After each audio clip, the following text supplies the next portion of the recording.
নমস্কার। যারা যারা আমার এই অনুষ্ঠানটা দেখছেন প্রত্যেককে জানাই অসংখ্য অসংখ্য ধন্যবাদ। কেমন যাবে বৃষ রাশির 2024 সালের মার্চ মাস, সেই বিষয়ে আসার আগে বলবো কেমন অবস্থায় রয়েছে এই সময়কার সৌরমণ্ডল। আপনাদের দ্বাদশ গৃহে বসে আছেন দেবগুরু বৃহস্পতি, একাদশ গৃহে বসে আছেন রাহু, দশমে কর্মাধিপতি সুখাধিপতি রবি, বুধ এবং শনি। শনি নিজে সুখস্থান ভোগ করছেন এবং আপনাদের পঞ্চম গৃহে বসে আছেন কেতু।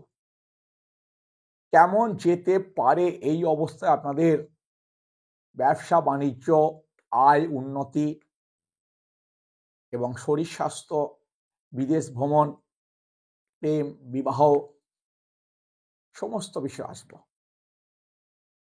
আসার আগে বলবো, যদি আজকের এই অনুষ্ঠানটা আপনাদের ভালো লেগে থাকে তবে অবশ্যই অবশ্যই একটা লাইক করবেন এবং আপনারা যারা নতুন দেখছেন আজকের আমার এই অনুষ্ঠানটা, তারা অবশ্যই আমার এই ইউটিউব চ্যানেলটাকে সাবস্ক্রাইব করে রাখবেন এবং পাশে থাকা বেল আইকনটাকে একবার অল নোটিফিকেশনে অন করে দেবেন। এই বৃষ রাশি শুক্রের গ্রহ, এটা স্থির পৃথিক আরক। মাঝে মধ্যে এদের একটা দ্বিমনতা সৃষ্টি হয়, কখনো চট করে উন্নতি করে নেয়, কখনো আবার নিজে কিছুটা নিচের দিকে চলে যায়, মনো একটা অস্থির সৃষ্টি করে। সেই কারণবশত অনেক সময় দেখা গেছে বৃষ রাশি অনেকটা পিছিয়ে আসে। কিন্তু বর্তমান যা অবস্থা দাঁড়িয়ে রয়েছে, আয়ে, কর্ম এবং ব্যয়স্থান এত সুন্দরভাবে সাজানো রয়েছে বৃষ রাশির। প্রবল থেকে প্রবলতর যোগ। আমি বলেছিলাম এই 2024 সাল বৃষ রাশির পক্ষে একটা ম্যাজিক্যাল বা মিরাকেল হতে চলেছে। তবে এক্ষেত্রে আপনাদের বলবো যে আমরা একটা রাশি দেখে মাত্র প্রবণতাটুকু বলি বর্তমান সৌরমণ্ডলে অবস্থার পরিবর্তন দেখে। আমি জানি না আপনাদের কি লগ্ন, কোন নক্ষত্রে আপনাদের জন্ম, কোন দশা আপনাদের এখন চলছে, এবং আপনাদের এর মধ্যে আবার থাকতে হয় গৃহ। গৃহ কিন্তু একটা উত্তম জায়গা হতে হবে, যেটা আপনার উপযুক্ত স্থান মনে করে হতে হবে। এবার সেই কারণে আসবো আপনাদের চাকরি বা আয়। আয়ের মধ্যে দুটো ভাগ, একটা হচ্ছে ব্যবসা বাণিজ্য এবং চাকরি। চাকরি ক্ষেত্রে দুটো ভাগ, একটা সরকারি ক্ষেত্র এবং একটা বেসরকারি ক্ষেত্র। এবং বাণিজ্য ক্ষেত্র ব্যবসা ক্ষেত্র তাই একটা ক্ষুদ্র শিল্প এবং একটা বৃহৎ বাণিজ্য।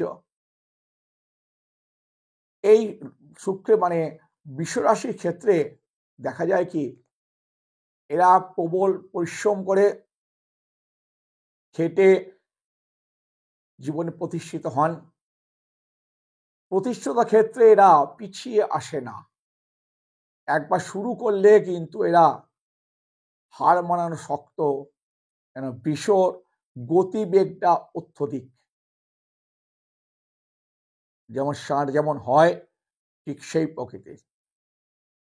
হয়তো বলবেন আপনি তো বলেছি স্থির রাশি, স্থির, যার জন্যে মাঝে মাঝেই এরা একটু বিফল মনোরথ তাদের হয়ে যায়, অর্থাৎ পিছিয়ে আসে। কিন্তু এই বর্তমান যা অবস্থা 2024 সালে আপনাদের চলছে,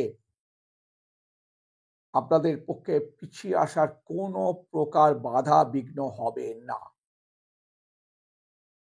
কোন কোন ক্ষেত্র? যারা বিদেশ বাণিজ্য করছেন তাদের ক্ষেত্রে অতীব সুন্দর, এবং যারা আপনার মানে গৃহ ছোটখাটো ক্ষুদ্র শিল্প করছেন তাদেরও আয়ের সম্ভাবনা প্রবল বাড়বে, তাদের ব্যবসা বেশ অনেক বড় দিকে এগোবে। যারা কোনো বেসরকারি ক্ষেত্রে কর্মচারী তাদের ক্ষেত্রেও আয় উন্নতির যোগ থাকছে, এবং যারা সরকারি কর্মচারী তাদের ক্ষেত্রে কিন্তু কিছুটা হলেও বাধাপ্রাপ্ত থাকছে, যেহেতু আপনাদের এই মানে নবম গৃহে মানে শনি ওই রবির অবস্থান, এই রবির অবস্থান আপনাদের কিছুটা হলেও বাধাপ্রাপ্ত ঘটিয়ে দেবে। কারণ দশম গৃহ রবি কর্মযোগের সৃষ্টিকারক বুধকে পীড়িত করছেন, এবং এই রবি হচ্ছে সরকারি কর্মদাতা রাজা।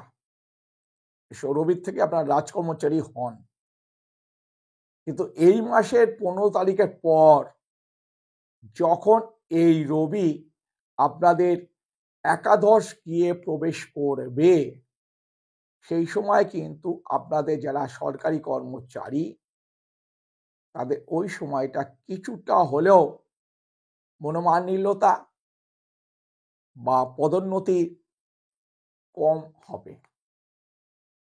সংসার জীবনে আপনারা যথেষ্ট সুখী জীবনযাপন করবেন, এ বিষয়ে নিশ্চিন্তে কোনো রকম ভাবে আমি আপনাদের বিফল বলবো না। এবার বলবো আপনাদের শিক্ষা ব্যবস্থা। শিক্ষাক্ষেত্রে বাধার কোন রকম নেই। প্রাইমারি সেকশন, মাধ্যমিক, উচ্চ মাধ্যমিক, হায়ার এডুকেশন সব ক্ষেত্রে বলবো আপনাদের যথেষ্ট পরিমাণে ভালো শুভ যোগ রয়েছে। এই যোগ কিন্তু আপনাদের একটা উন্নতি করতে ভীষণ সুবিধা হবে, এবং এই সময় লেখাপড়াটা আপনাদের ভালোভাবে মানে করে নিন, সমস্ত ক্ষেত্রে আপনার কৃতকার্য হবেন। এবার বলবো আপনাদের বিদেশ যাত্রা। শিক্ষাস্থান যখন আপনাদের ভালো রয়েছে, অর্থাৎ সপ্তম ক্ষেত্রাধিপতি মঙ্গল আপনার ভাগ্যস্থানে এসে বসায়, যেমন শুভ ভাগ্যোদয় হয়েছে, তেমনি এ বৃহস্পতি দেবগুরু এবং এই মঙ্গলের দৃষ্টি আপনার দ্বাদশ গৃহে থাকায় তার ক্ষেত্রে কিন্তু আপনাদের পক্ষে একটা মঙ্গলদায়ক মানে যোগ সৃষ্টি হয়েছে। এই যোগে আপনাদের বিদেশ যাত্রা, বিদেশ থেকে অর্থপ্রাপ্তি এবং বিদেশে কোনো বাণিজ্যগত মাল সাপ্লাই করা অর্ডার আপনারা পেতেই পারেন, বা সম্ভবস্থলে আপনাদের তো বিদেশ যেতে হতেও পারে। এবারে আপনাদের প্রেম বা বিবাহ, এই মাসটায় কিন্তু আপনাদের একটা বিবাহের ভালো রকম যোগাযোগ সৃষ্টি হতে পারে, একদম নিশ্চিন্তে। আমি জোর দিয়ে আপনাদের বলছি, যারা বিবাহ করতে ইচ্ছুক তারা কিন্তু বিবাহের জন্য যোগাযোগ সৃষ্টি করুন, চেষ্টা করুন। অবশ্যই অবশ্যই আপনাদের বিবাহ যোগ আছে, বিবাহ যোগাযোগ হয়ে যাবে। এইবার বলবো আপনাদের প্রেম বিষয়। বিবাহ যখন স্থান খুব ভালো হয়ে রয়েছে, প্রেম যদি গত বছর ভেঙে গিয়েও থাকে, এই বছর বা এই মার্চ মাসে আপনাদের আবার যোগাযোগ হয়ে নতুন ভাবে সৃষ্টি হতে পারে প্রেম। গৃহাদি ক্ষেত্রে প্রচন্ড সুখের সময়, গৃহ সুখে আপনারা বঞ্চিত হবেন না। আয় উন্নতি যখন ঠিক থাকে, শিক্ষাস্থান যখন প্রবল, অর্থাৎ এই রাশির পক্ষে মার্চ মাস আমি কোনোভাবেই বাজে কিছু বলতে পারবো না। আর কিছু এই বিষয়ে রাশি বিষয়ে বলবো না। শেষ করব আজকের অনুষ্ঠান। ফিরে আসবো অন্য কোনো এপিসোডে, অন্য কোনো রাশি বিষয়ে। শেষ করলাম আজকের অনুষ্ঠান। নমস্কার।